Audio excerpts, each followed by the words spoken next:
6월 13일 새벽 기도회를 시작하겠습니다. 우리 다 함께 찬송가 369장 죄짐 맡은 우리 구주 찬양하시겠습니다.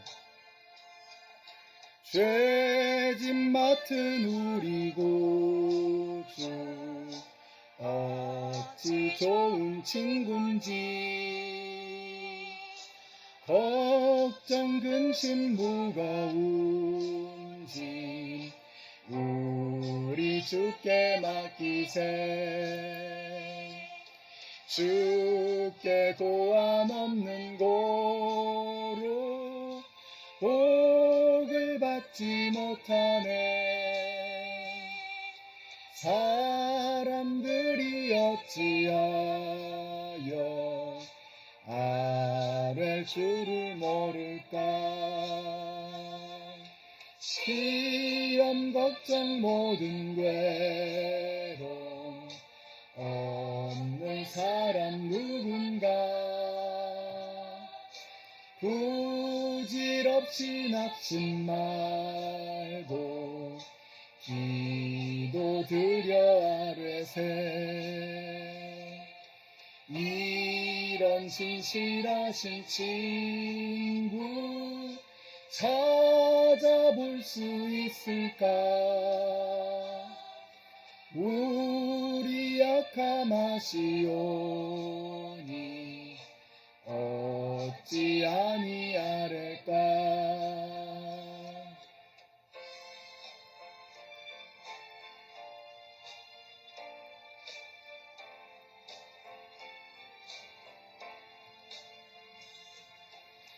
근심 걱정 무거운 짐 아니 진자 누군가. 피난처는 우리 예수 주께 기도드리세. 세상 친구 멸시하고 너를 조롱하여도 예수 품에 안기어서 참된 위로받겠네. 아멘.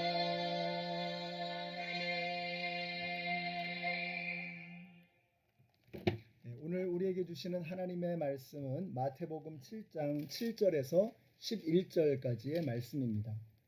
구하여라 그리하면 하나님께서 너희에게 주실 것이다. 찾아라 그리하면 너희가 찾을 것이다. 문을 두드려라 그리하면 하나님께서 너희에게 열어 주실 것이다. 구하는 사람마다 얻을 것이요 찾는 사람마다 찾을 것이요 문을 두드리는 사람에게 열어 주실 것이다. 너희 가운데서 아들이 빵을 달라고 하는데 돌을 줄 사람이 어디에 있으며 생선을 달라고 하는데 뱀을 줄 사람이 어디에 있겠느냐. 너희가 악해도 너희 자녀에게 좋은 것을 줄 줄 알거든. 하물며 하늘에 계신 너희 아버지께서 구하는 사람에게 좋은 것을 주지 아니하시겠느냐. 아멘. 네, 오늘 이 말씀은 굉장히 유명한 말씀이죠. 그 중에서 7장 7절의 말씀 굉장히 중요합니다. 구하라, 찾으라, 두드려라. 기도에 관해서 말씀하고 있는 것입니다. 특별히 오늘 말씀은 이 기도하는 태도, 그리고 그 태도는 어디로부터 오는 것이냐에 관해서 말씀하고 있습니다. 우리말로는 이게 별로 분명하게 드러나지 않지만 헬라어 원어를 보면 이건 진행형입니다. 그러니까 계속해서 구하라, 계속해서 찾으라, 계속해서 두드려라 라고 말씀하고 있습니다. 기도의 태도에 대해서 말씀하는 거죠. 기도할 때 우리는 계속해서 기도해야 되는 것입니다. 우리 주님께서 응답하실 때까지 포기하지 말고 계속해서 기도하라고 말씀하십니다.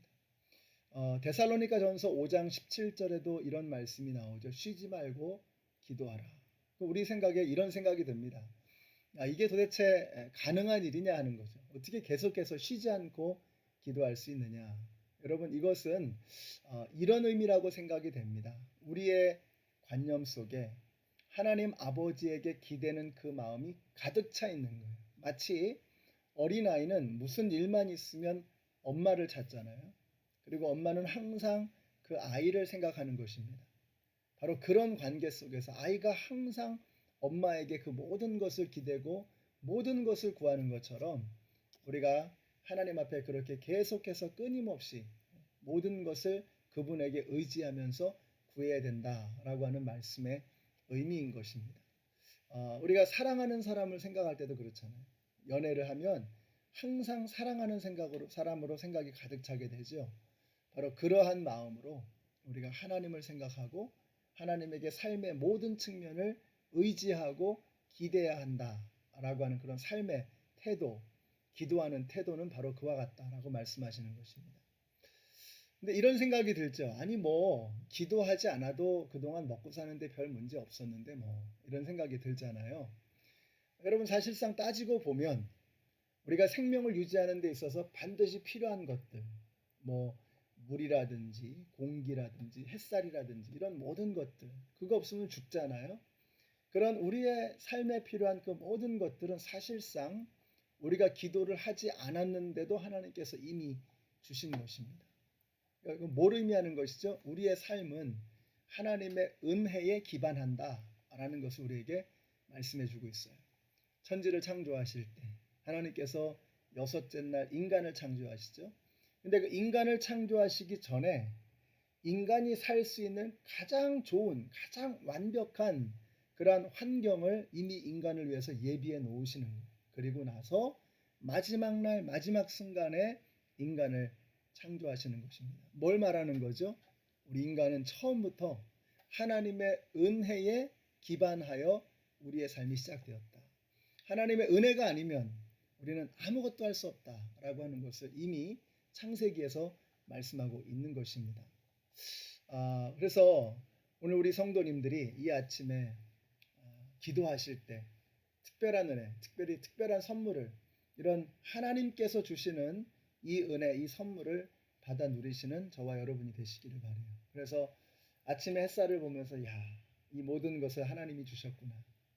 목이 말라서 물을 마시면서 야, 나에게 필요한 생명의 가장 중요한 이 물을, 이 공기, 이 호흡을 하나님께서 은혜로 주셨구나.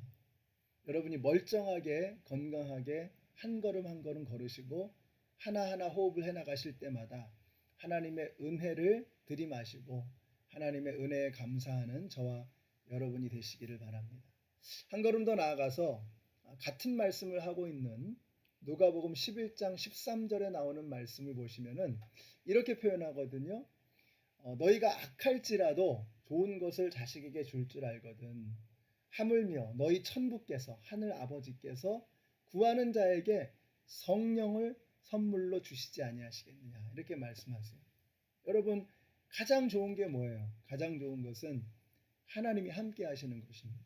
하늘 아래에 하나님께서 어떤 것을 선물로 주시더라도 그것은 좋은 거죠. 그러나 더 좋은 건 뭡니까? 하늘 아래의 모든 것들을 지으신 분, 하늘 위에 그 모든 것들을 창조하신 분, 그 하나님께서 우리의 삶에 함께 하신다면 여러분 그거보다 큰 대박이 어디 있습니까?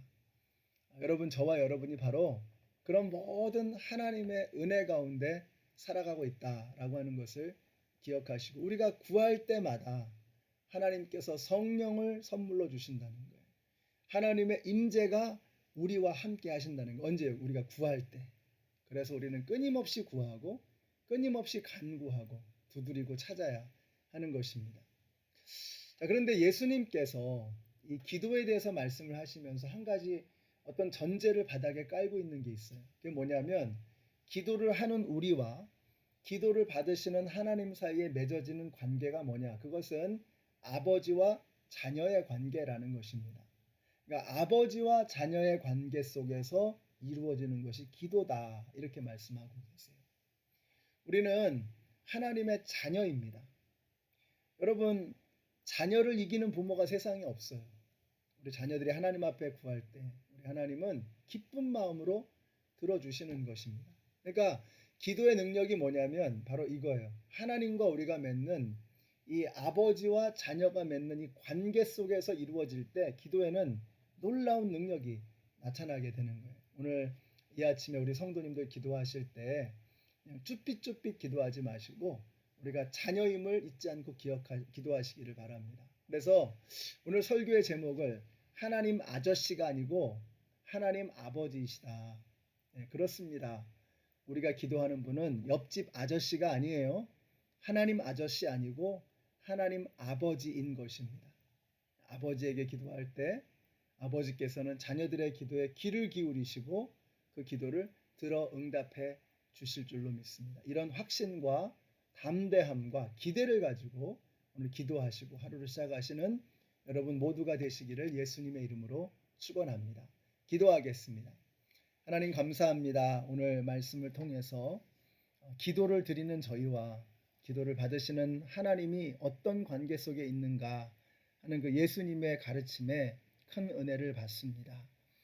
기도하는 저희가 하나님의 자녀임을 깨닫게 하여 주심을 감사합니다. 마치 옆집 아저씨에게 기도하듯이 쭈삣쭈삣하면서 두리번거리면서 불안해하면서 기도하는 것이 아니라 마치 자녀들이 아버지에게 담대하게 구하듯이 감사하는 마음으로 기쁜 마음으로 그러나 담대한 마음으로 주님 앞에 간구하며 은혜의 보좌로 나아가는 저희들 모두가 되게 하여 주시옵소서. 예수님의 이름으로 기도드렸습니다. 아멘. 네, 오늘 하루 종일 여러분 기도하면서 기도로 호흡하면서 살아가시고요.